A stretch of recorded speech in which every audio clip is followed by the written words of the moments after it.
Assalamualaikum warahmatullahi wabarakatuh. Selamat siang, kembali lagi bersama saya Ricky Amelia. Kali ini dalam program Obat Obrolan Kesehatan. Dan kali ini Sana BTV saya akan berbincang-bincang dengan narasumber istimewa saya yang lagi-lagi nih ketemu lagi bersama saya. Ada Bapak Dr. John Henry Durdan MKes. Kita sapa dulu beliau. Bapak, halo, assalamualaikum. Waalaikumsalam Mbak Kiki. Ketemu lagi nih Ketemu lagi kita. Sekian kalinya. Iya. Apa kabar Bapak? Alhamdulillah sehat. Alhamdulillah sehat. Dan hari ini dalam obrolan kesehatan Sana BTV, saya bersama dengan Bapak John ini akan berbincang-bincang mengenai jaminan kesehatan nasional atau JKN, atau juga mungkin bisa disebut juga Universal Health Coverage ya Pak ya. Betul. Nah, kali ini kita akan berbincang-bincang mengenai JKN. Nah, ini mungkin banyak Sana BTV yang tidak asing juga ya Pak ya mendengar kata JKN ataupun jaminan kesehatan nasional ini sendiri. Nah, mungkin sebelum panjang obrolannya Pak, mungkin bisa dijelaskan dulu nih bagaimana sih Pak sebenarnya program JKN ini sendiri? Ya, betul.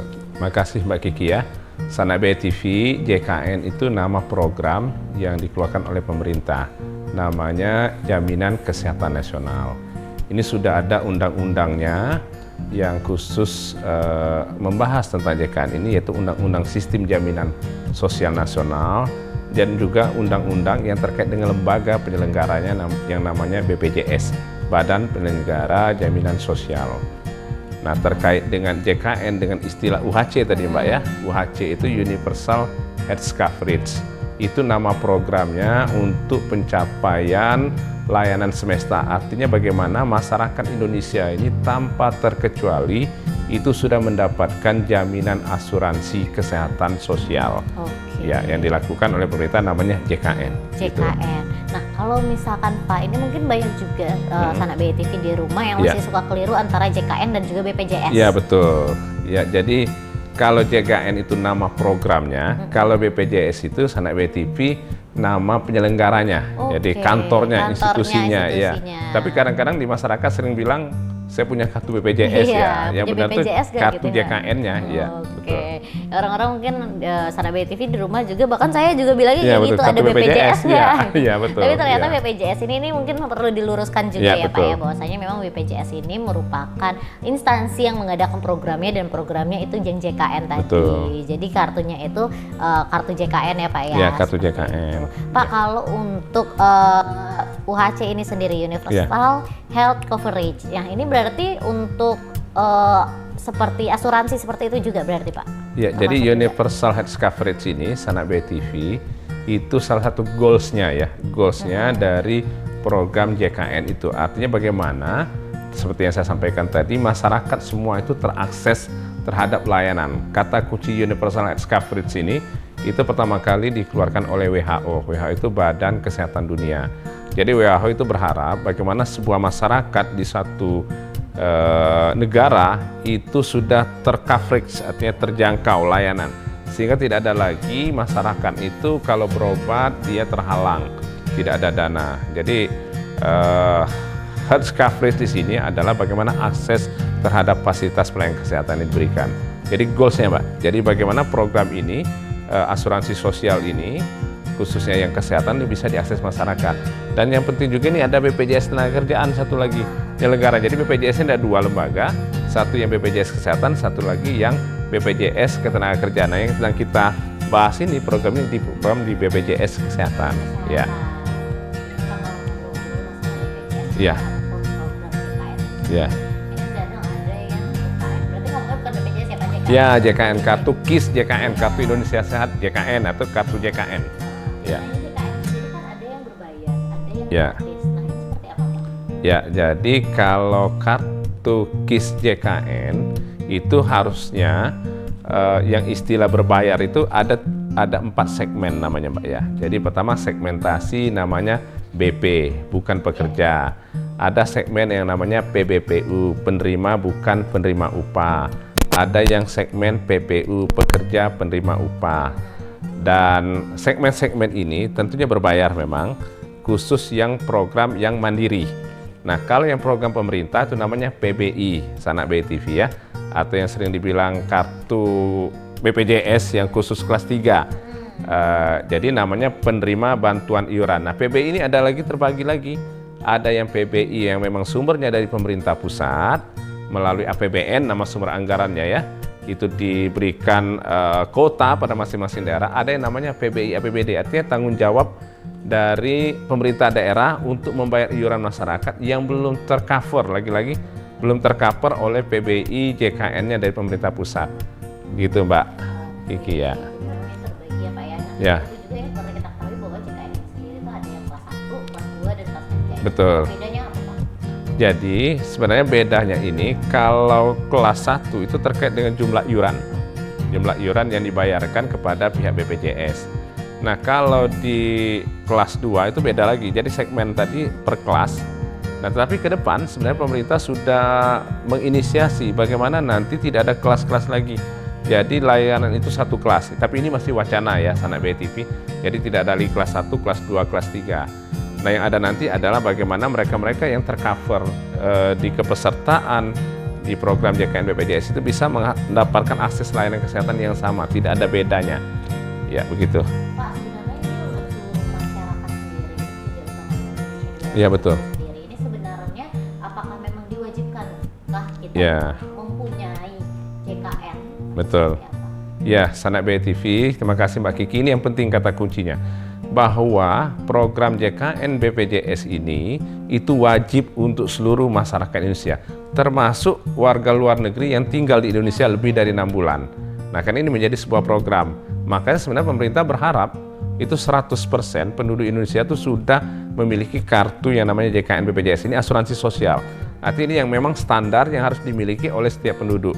Nanti misalnya penduduk yang ingin mendapatkan layanan yang lebih itu bisa mengikuti asuransi komersil yang lain ya. Banyak sebenarnya asuransi swasta yang bisa diikuti, mau mengasuransikan jenis penyakit tertentu itu juga ada, mau asuransi yang mungkin layanan yang lebih baik lagi itu juga ada. Nah, pemerintah yang standarnya adalah semua masyarakat Indonesia harus punya kartu JKN BPJS ini tanpa terkecuali. Tanpa terkecuali. Kalau misalkan memang kita ini sudah mempunyai asuransi komersil. Iya, tapi betul. Harus tetap, kan? ya, betul. Oh, seperti itu. Iya. Pak, ini juga mungkin kita ya Pak ya, Iya, betul. awam nih, saya dan juga Susana BNPB di rumah juga. Ini kan mungkin ada beberapa yang bisa Iya. di cover ya Pak ya. Betul. oleh JKN ada yang bisa. Betul. Bisa dijelaskan ya Pak ya. Ya, baik. Mungkin boleh sekarang aja mungkin. Oh iya, Ya. baik. Nggak sabaran lagi ya ini Iya. ya. Jadi Sanak BTV tadi saya sebutkan ada asuransi sosial, ada asuransi komersil ya. Jadi memang tidak semua layanan asuransi bisa dijamin oleh yang namanya penyelenggaranya tadi BPJS tadi ya. Ini yang paling lebih familiar nih BPJS ya, dijamin oleh BPJS. Khusus misalnya yang terkait dengan estetika atau kosmetik. Misal ada Sanak BTV mau ganti gigi palsu, nah, itu biasanya tidak, atau mau scaling ya itu biasanya tidak dijamin, atau mau ya operasi kulit ya supaya lebih cantik, dan itu nggak dijamin. Nah sifat-sifat yang dijamin oleh BPJS ini memang sudah ada standarnya, termasuk jenis penyakitnya juga maupun jenis obatnya itu kalau di BPJS sudah distandarkan semua. Ada masalah tarifnya juga sudah distandarkan, namanya INA CBGs. Jadi pengelompokan pada kelompok diagnosa penyakitnya juga, begitu. Iya. Nah, ada yang namanya penyakit katastrofik Pak. Iya, betul. Ada penyakit yang memang ini perlu mengeluarkan biaya besar juga. Benar. Nah, ini bagaimana kalau untuk coveran dari JKN ya? Tapi mungkin bahasnya nanti Ya. ya Pak ya. Ya, betul, ya. Sehat dulu sejenak. Untuk Sanak BTV jangan kemana-mana, tetap di obrolan kesehatan.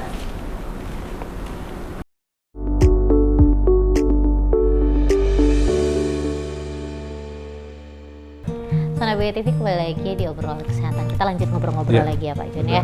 Ini ada penyakit tadi yang seperti saya sebutkan Pak, katastrofik, yang memang ini memerlukan, mungkin ada beberapa penyakit dalamnya ya Pak Ya, yang betul. memerlukan memang biaya yang besar nih Betul, untuk pengobatannya. Seperti Ya. apa Pak kalau untuk penyakit-penyakit? Ya, jadi Sanak BTV, saya jelasin dulu katastrofik itu apa ya. Mungkin supaya Sanak BTV bisa memahami. Jadi katastrofik itu ada penyakit yang memang membutuhkan biaya yang cukup besar.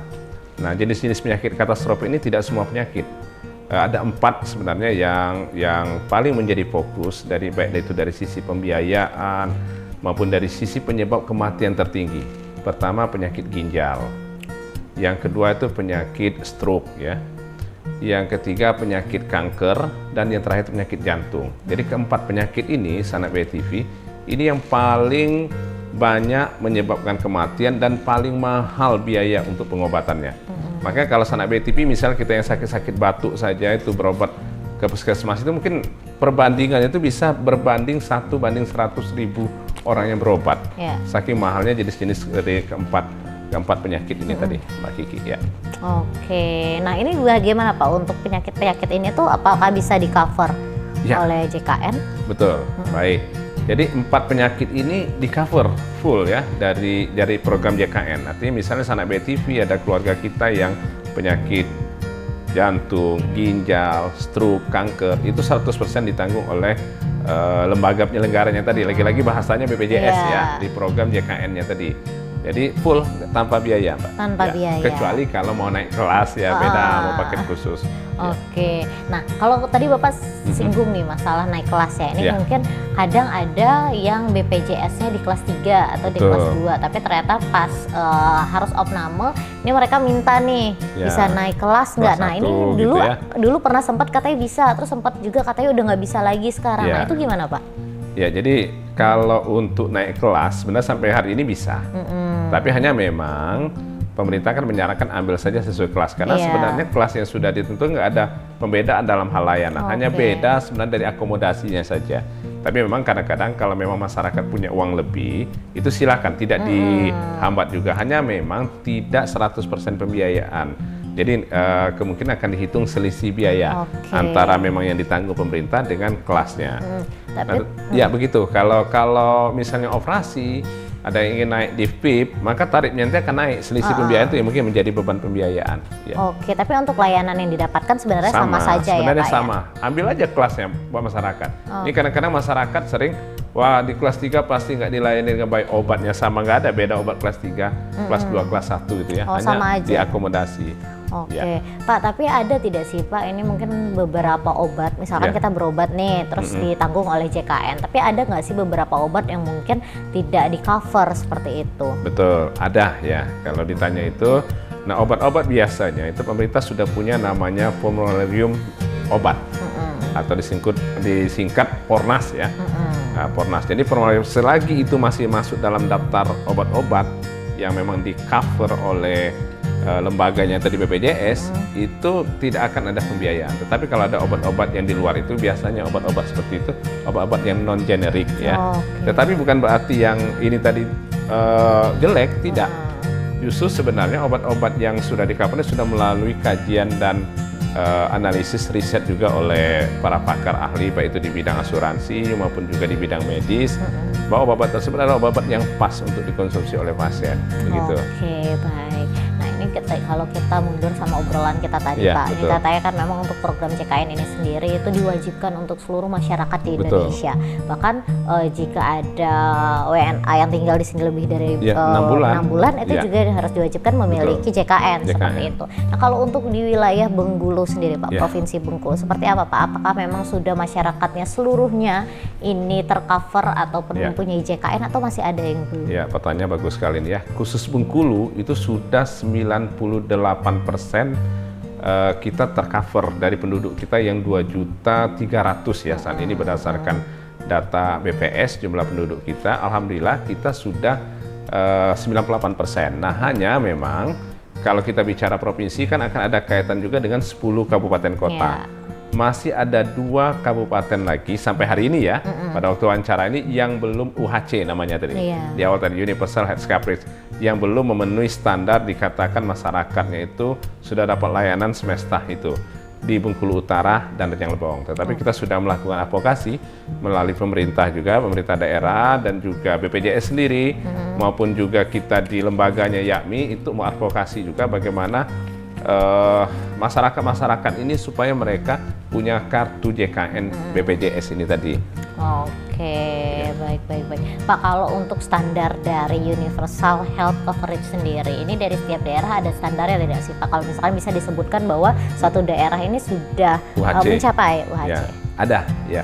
Jadi standar yang dipakai oleh pemerintah itu, UHC itu di angka dulu 95 ya, sekarang sudah agak naik ke 98%. Jadi dari total penduduk yang ada di satu wilayah. Nah, khusus kembali lagi ke standar ini tadi, seperti yang saya sampaikan sebelumnya tadi, ada 2 yang belum memenuhi standar. Oke. Tetapi pemerintah juga menentukan, karena memang di samping jumlah cakupan penduduknya banyak, tetapi bagaimana keaktifan, Mbak? Itu yang jadi persoalan saat ini. Penduduk banyak, ternyata setelah kita kaji ini kemarin sekitar minggu lalu kita ada acara untuk mengevaluasi program JKN ini. Ternyata tingkat keaktifan kita membayar ini yang rendah, 76%. Dari tadi yang 98% tadi, ternyata cuma 76% yang bayar aktif untuk pembayaran iuran BPJS ini tadi. Ya. Nah, itu yang pemerintah sudah memberikan standar. Kalau sempat angkanya di bawah 75%, maka Bengkulu itu tidak akan bisa dikatakan universal health coverage. Karena bukan hanya jumlah yang mendaftar saja peserta, tetapi bagaimana keaktifan. Ini nanti banyaknya aja yang daftar, tapi nggak aktif, nggak bayar, nunggak 1 tahun. Itu akan mempengaruhi cash flow-nya lembaga BPJS itu sendiri. Benar-benar. Jadi itu tadi katanya banyak yang mendaftar tapi nggak aktif nggak ya Pak aktif, ya. nggak aktif bayar. Pas dicek ternyata JKN-nya tidak aktif. Seperti itu. Sebenarnya untuk keuntungan sendiri ini untuk masyarakat yang menggunakan ataupun memakai program JKS ini juga banyak ya Pak ya. Tadi disampaikan bahwasanya memang tidak ada pembeda sebenarnya antara kelas-kelasnya juga dan pelayanan yang didapatkan juga sebenarnya ini tidak ada pembeda seperti itu. Jadi memang banyak juga masyarakat juga yang memang memiliki tapi mungkin jarang bayar gitu ya Pak ya. Tapi kalau untuk ketenaga kerjaan kan ini biasanya ada pemotongan dari gaji seperti itu ya Pak ya. Pak, kalau misalkan punya BPJS ataupun JKN ketenaga kerjaan nih, terus juga untuk BPJS biasanya atau JKN kesehatan biasanya seperti apa Pak? Kalau misalkan sudah punya yang ketenaga kerjaan berarti yang kesehatannya seperti itu? Ya, ini terima kasih. Kebetulan saya juga diajak teman-teman juga di BPJS tenaga kerjaan oleh cabangnya Bengkulu itu untuk mensupport juga. Jadi pembedanya kalau BPJS kesehatan itu uang yang sudah kita bayarkan nggak bisa ditarik kembali lagi. Artinya memang diinvest di sana. Tapi kita terjamin kalau kita sakit bisa berobat gratis. Nah, kalau BPJS tenaga kerjaan itu uangnya masih bisa diambil lagi dalam bentuk premi. Ya, jadi misalnya saat ini di BPJS tenaga kerjaan ini ya, mungkin ini agak beda sedikit ini ya karena ditanyakan itu ada misalnya program untuk jaminan kematian. Jadi kalau kita sudah membayar asuransi untuk jaminan kematian itu pemerintah punya program di BPJS Kerjaan itu yang 16.600 itu sudah tercover 4 jenis asuransi di asuransi ketenaga kerjaan. Jaminan kematian, terus jaminan hari tua, malah ada jaminan kehilangan pekerjaan ya. Nah, satu lagi lupa saya itu, tapi ada 4 ya, ada 4 jaminan. Ini bisa seandainya kita udah punya asuransi ketenaga kerjaan, tiba-tiba si peserta itu meninggal bisa mendapatkan bisa diambil premi. Dan ada beberapa masyarakat itu misalnya pada kelompok-kelompok nelayan yang karena mereka tenggelam meninggal itu pernah mendapatkan asuransi senilai 50-80 juta. Itu ada rate-nya sendiri. Ada kecelakaan kerja misalnya seperti itu ya Pak ya. Nah, tetapi kalau ditanya Mbak Kiki tadi, kalau sudah punya BPJS Kerjaan, apakah kita nggak usah lagi BPJS Kesehatan? Itu beda. Jadi beda ya. Kalau BPJS Kesehatan khusus untuk coverage-nya adalah kesehatan. Kalau yang ketenaga kerjaan tadi itu layanan tambahan yang sifatnya sosial ketenaga kerjaan. Jadi kematian itu kan beda lagi ya. Atau kecelakaan kerja, jaminan hari tua atau pensiun. Oke, baik. Nah, tapi Pak, mungkin di sana BTV yang menyaksikan ini juga banyak yang ngomong-ngomongin masalah BPJS dan ketenaga atau JKN. Ini katanya kan pelayanannya sama, tapi ini banyak juga nih masyarakat yang mungkin mengeluh dari pelayanan dari JKN ini. Tapi nanti dijawab ya Pak ya, di segmen terakhir nih langsung kita tanyakan aja. Tapi untuk sana BTV jangan mana-mana, kita rehat dulu sejenak, tetap di obrolan kesehatan.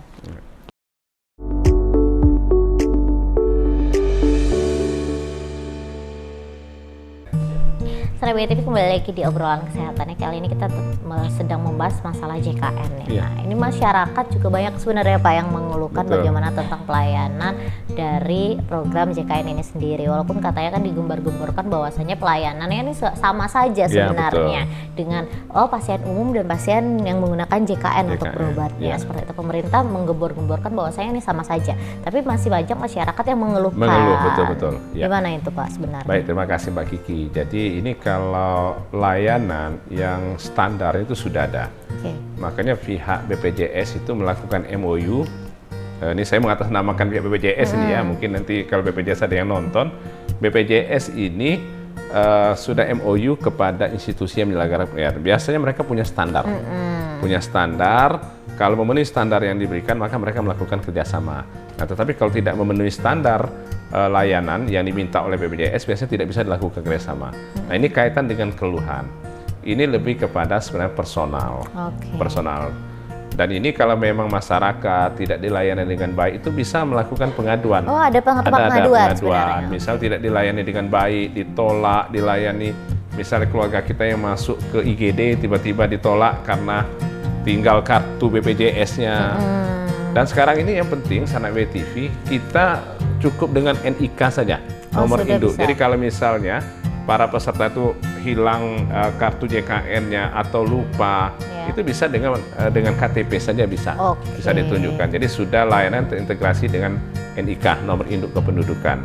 Jadi kalau bicara layanan yang tidak baik, itu lebih kepada personality yang melayani atau lembaganya. Tetapi biasanya lembaga itu akan memberikan sanksi juga kalau layanan itu tidak diberikan dengan baik, karena masyarakat berhak untuk mendapatkan layanan akses yang betul-betul adil, betul-betul sesuai dengan standar pelayanan. Karena kalau tidak, itu masyarakat bisa menuntut kalau tidak dilayani dengan baik. Begitu. Oke, untuk pengaduannya bisa melakukan pengaduan kemana sebenarnya, Pak? Ya, sebenarnya pengaduannya bisa ada call center online, itu sebenarnya yang sudah dipasang oleh BPJS. Saya lupa nomornya, mungkin nanti bisa ditayangkan di bawah nanti ya, call centernya. Atau bisa langsung juga datang ke kantor BPJS Kesehatan terdekatnya ada di cabang. Seperti di Bengkulu ya, yang di Jalan Pembangunan gitu ya. Oke, Pak. Tapi satu lagi ini saya nggak tahu ya, ini Bapak bisa membantu menjawab atau tidak. Ini kan kalau untuk program JKN ini sendiri dan untuk masyarakat yang berobat menggunakan kartu JKN ini kan katanya sudah tidak bisa lagi langsung ke dokter spesialis di rumah sakit, harus ke puskesmas dulu dan meminta surat rujukan seperti itu, Pak. Betul. Seperti itu. Benar tidak? Dan ini bagaimana? Kadang masih banyak juga masyarakat yang sulit untuk mendapatkan surat rujukan. Padahal udah bilang, dok saya mau ke dokter ini, tapi minta rujukan. Tapi kadang dari dokter atau puskesmasnya tidak memberikan. Apakah memang ada standarnya sendiri, Pak, untuk memberikan surat rujukan itu? Ya, baik, Sanak BTV. Pemerintah sebenarnya lebih mengedepankan untuk layanan itu secara berjenjang, bertingkat. Jadi layanan untuk JKN BPJS sendiri itu bisa mendapatkan layanan melalui dokter keluarga, bisa melalui FKTP. Nah, FKTP ini ada puskesmas terdekat atau klinik. Nah, klinik yang diselenggarakan oleh swasta. Nah, layanan ini kalau yang sifatnya masih layanan tidak gawat darurat, itu harus bertingkat, berjenjang. Jadi harus datang dulu ke dokter keluarga. Nah, layanan ini namanya layanan yang memang kavitasi. Kavitasi ya, artinya baik itu puskesmas, dokter keluarga, atau juga klinik, itu harus melayani yang pertama. Nah, bila mana standar layanan itu memang bukan kewenangannya dari fasilitas kesehatan pada tingkat pertama, maka baru boleh dilakukan rujukan. Nah, rujukan ini juga harus dari dokter umum atau dokter di fasilitas pelayanan kesehatan pada tingkat pertama. Pertanyaan Mbak Kiki, mau langsung ke dokter spesialis, yaitu itu berjenjang, nggak bisa. Bisa ada praktek dokter A di sana kita minta rujukan, itu nggak bisa. Jadi tetap layanan itu level. Dan nanti biasanya kalau sistem-sistem seperti ini juga, misal kita mendapatkan layanan rumah sakit juga begitu, Mbak. Setelah dari FKTP itu nanti ke FKTL. FKTL itu ada dua, Sanak BTV. Ada yang FKTL tingkat 2, fasilitas kesehatan lanjut di kabupaten kota. Nah, misalnya rumah sakit kota, rumah sakit mana ya, atau Hasanuddin Damra, atau rumah sakit yang ada di Bengkulu Utara, itu namanya FKTL tingkat 2. Nanti ke tingkat 1 bisa datang ke provinsi seperti RSUD M Yunus. Nah, pola rujukan itu melalui online semua. Namanya Sisrute ya, Sisrut ya. Nah, ini memang tidak ada lagi berkas-berkas yang harusnya dibawa oleh keluarga pasien kayak bawa kertas gitu minta rujukan. Sekarang ini rujukan sudah berbasis online, sudah aplikasi. Jadi kalau kita misalnya ingin mendapatkan layanan yang lebih dari dokter keluarga yang memang obatnya pas alat kesehatan maupun layanan tidak bisa dilayani, itu langsung aja datang besoknya. Nama kita sudah ada di sana. Tinggal dicatat ya. Gitu. Nah, ada juga nih Pak, saya mungkin Sana BTV di rumah juga pernah dapat kasus ini, katanya kalau punya BPJS dan nggak dapat rujukan di puskesmas, langsung kalau misalkan memang udah nggak tahan, langsung aja datang ke UGD gitu. Nanti akan mendapatkan pelayanan di sana. Benar ya Pak ya? Ya, jadi kalau IGD atau UGD itu sendiri punya kriteria khusus untuk yang gawat darurat. Gawat darurat. Jadi kalau kita misalnya posisi yang nggak gawat darurat, itu biasanya disarankan di layanan poliklinik dulu atau di puskesmas dulu.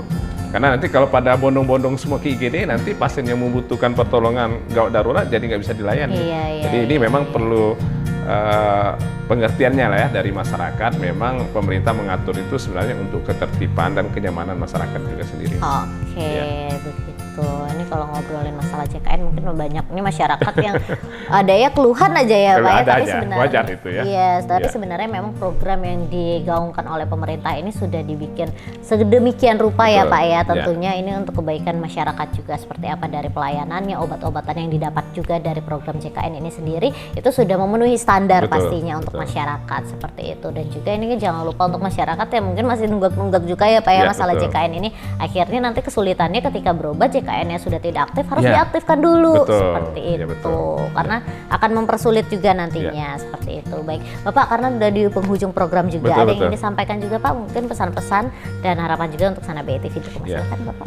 Baik, jadi Sana BTV, kalau Sana BTV sudah punya kartu JKN BPJS, silakan dimanfaatkan dengan sebaik-baiknya.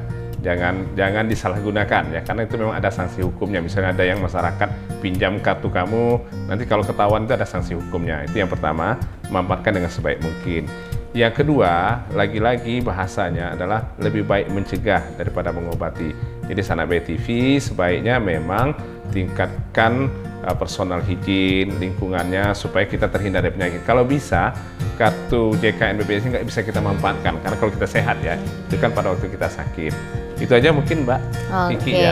Begitu. Baik, terima kasih sekali lagi ya ini Bapak Dr. John hari ini sudah mampir lagi ke studio kita berbincang-bincang lagi. Ini mungkin banyak pertanyaan-pertanyaan dari Sana BTV di rumah ini terkait dengan JKN, program dari BPJS ini sendiri. Mungkin banyak pertanyaan, keluhan juga yang tadi sebenarnya sudah dijawab juga ya Pak ya oleh Pak John sendiri pada hari ini. Terima kasih sekali lagi ya Bapak ya. Terima kasih Mbak Kiki untuk yang sekian kalinya. Sehat dan sukses terus pasti ya untuk Bapak ya. Ya. Dan juga tentunya ini salam untuk seluruh tim dan juga teman-teman di YAKBI ya Bapak ya. Betul, Nah, ini tadi saya belum sempat ngomong juga, lupa tadi ini untuk Sana BTV Bapak John ini mungkin yang sering nonton juga obrolan kesehatan sebelum-sebelumnya sudah pernah ketemu juga, sudah pernah menyaksikan juga ya bahwa Bapak John ini juga ketua YAKBI di Bengkulu seperti itu. Sukses selalu untuk semuanya ya Bapak ya. Terima kasih Mbak.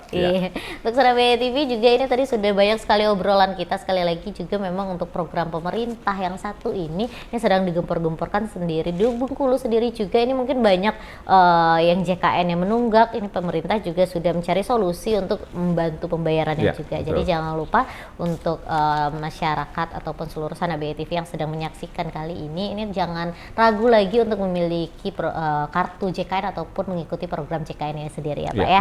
Untuk Sana BTV terima kasih sekali lagi sudah menyaksikan obrolan kesehatan untuk episode kali ini. Semoga tayangan kami tetap menjadi tayangan yang informatif dan selalu menjadi hiburan yang menarik untuk Sana BTV. Tonton dimanapun berada. Saya Ricky Amelia beserta segenap kerabat kerja yang bertugas pamit undur diri. Wassalamualaikum warahmatullahi wabarakatuh dan sampai jumpa.